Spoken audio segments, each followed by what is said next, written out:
the area under cane was 48,845 hectares. That was our first estimate. And the final number was 48,875. So that was pretty accurate from an estimate point of view.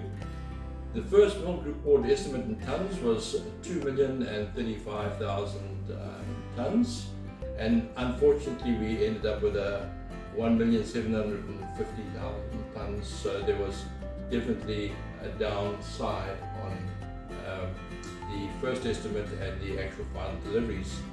The area harvested was 31,514, that was the first estimate, and the final estimate was 30,336. So there's roughly 1,000 hectares wasn't harvested.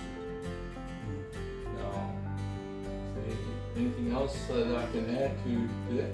Those are the production stats that we're going to call it. Yeah, I think that's comprehensive.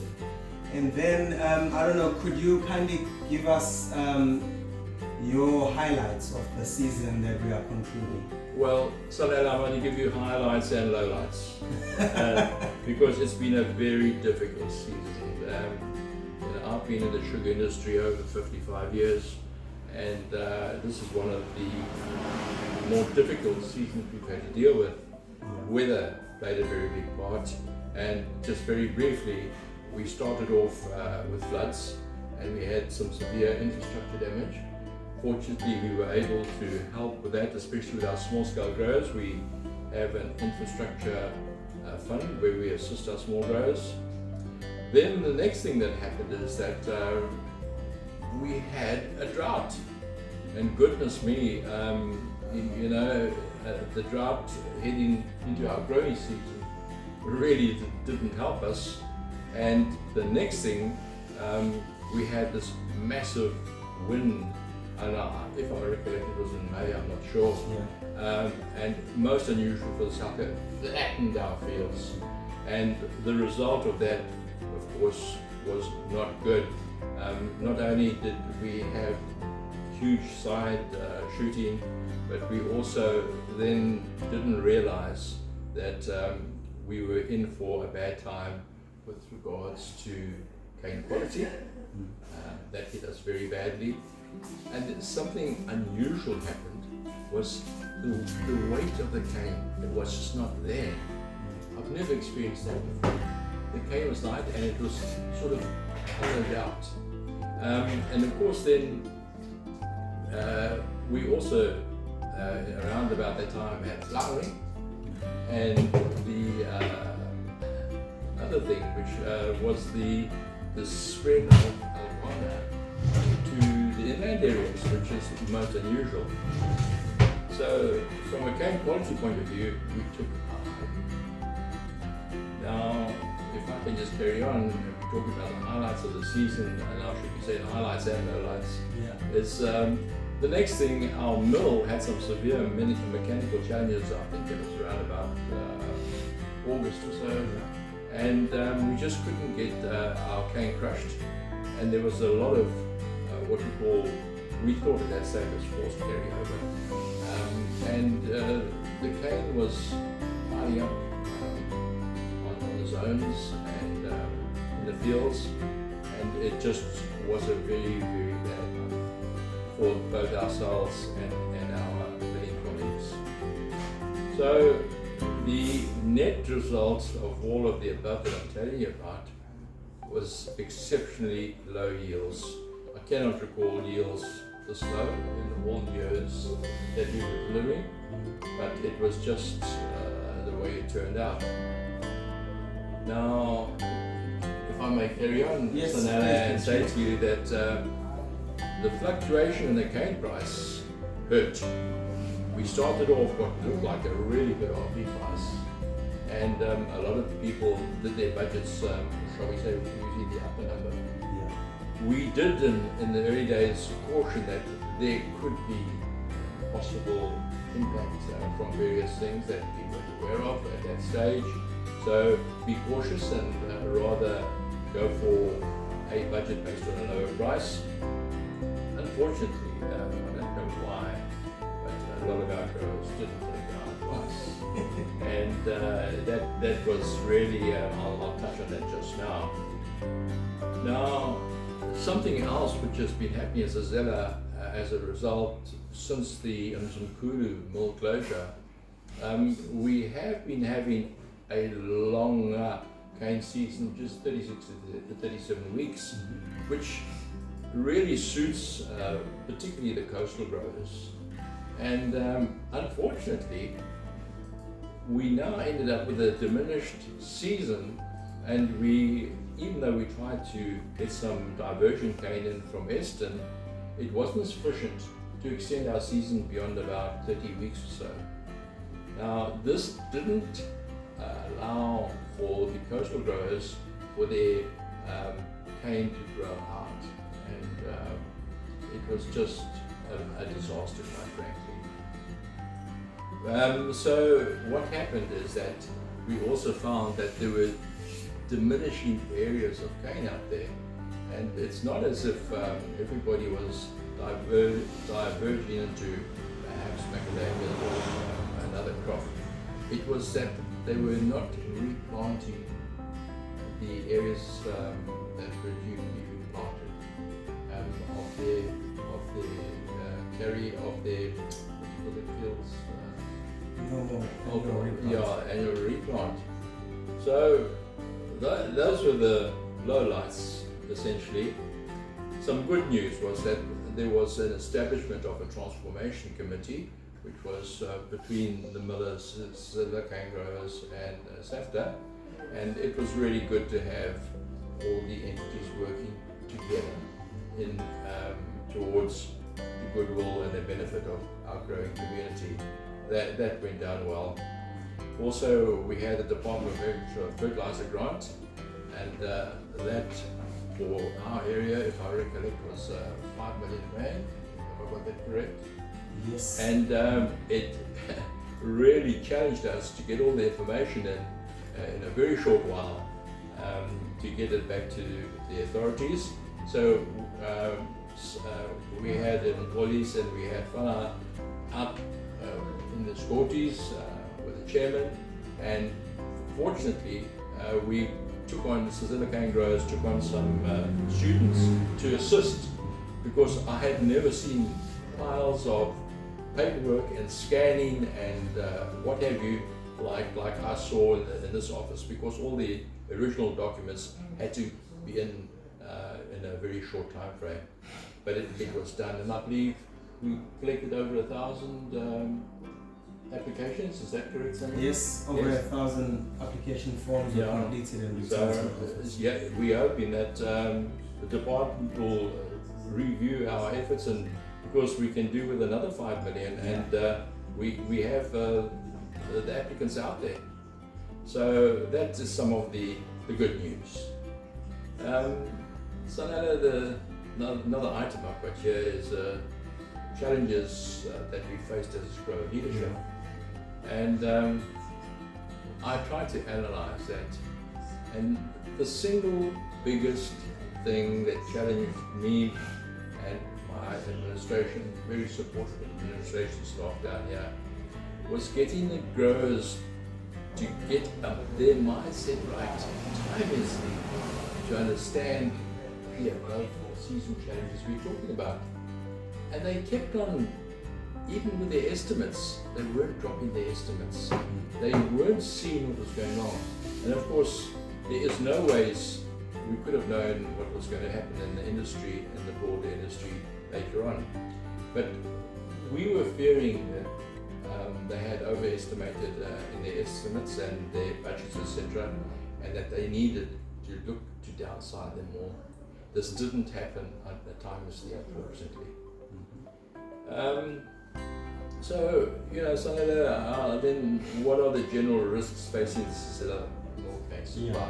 When we're talking broadly here, and personally, I have no facts and figures. I'm just talking off the top of my head and years of experience.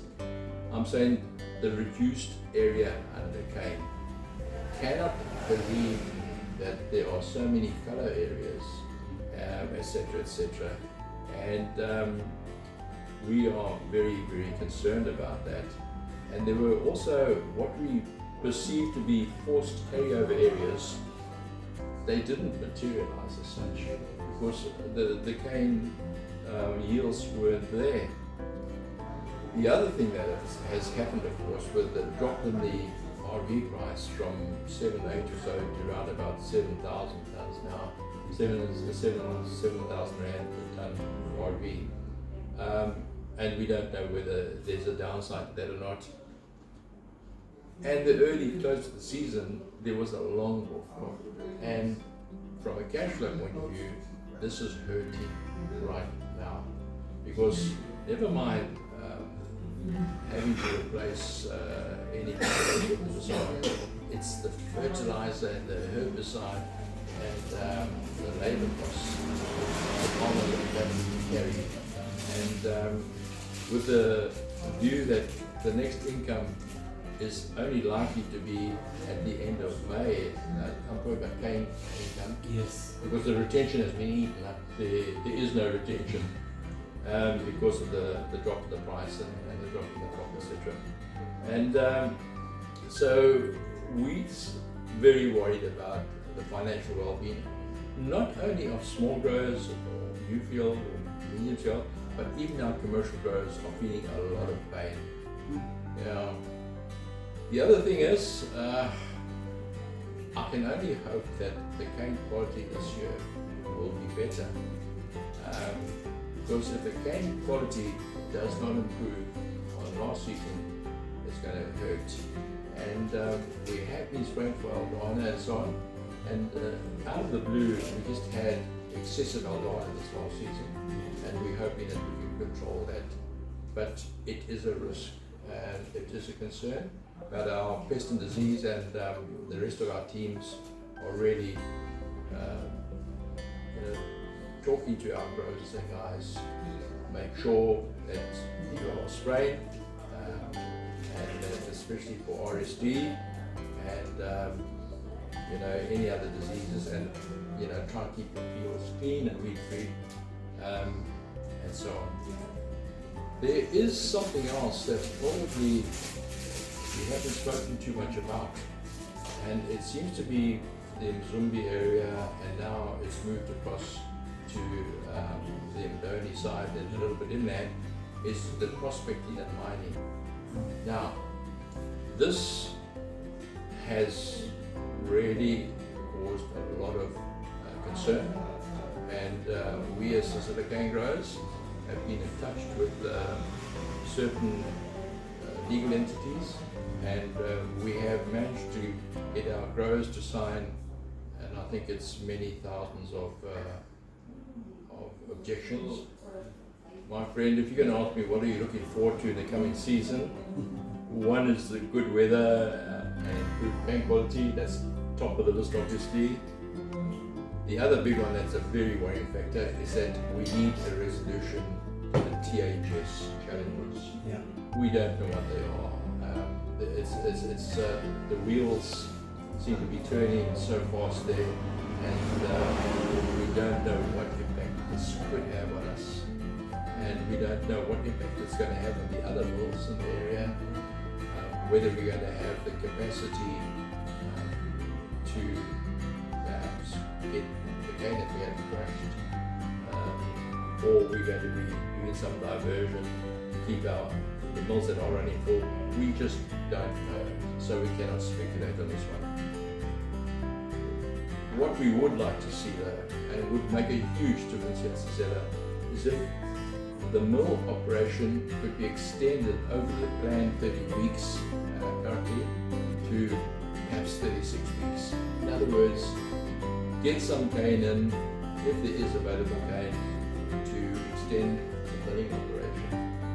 That makes a massive difference to the livelihood of all our growers down here. We undertook, because of some concerns of people complaining about perhaps the areas under cane weren't correct, to remap and GIS the whole of the Sanele area, and thankfully the miller, the improved growers and the Sanele growers were all at one. They that they were prepared to pay for this.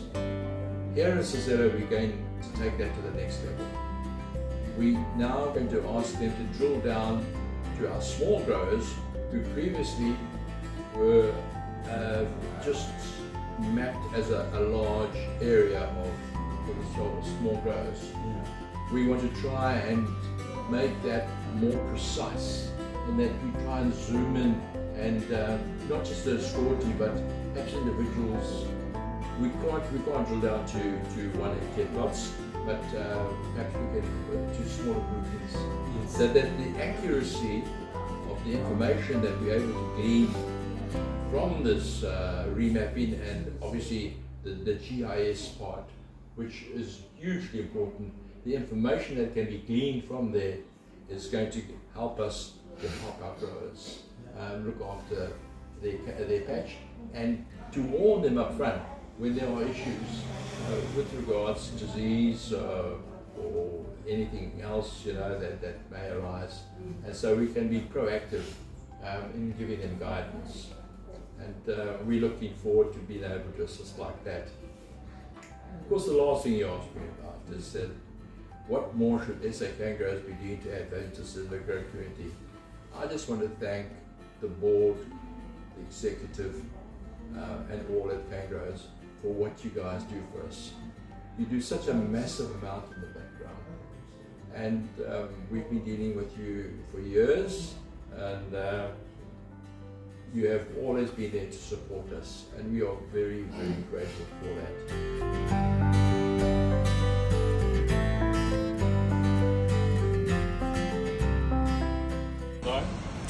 We're looking forward to a beautiful season. Not an excellent crop, but we're happy that the team behind the running of this mill have put in all the required capital expenditure to see out off-crop maintenance. We thank them for their belief in the growers in the South Coast, and we'll do our bit to reliably bring in sugarcane and have a successful 2026-2027 crushing season.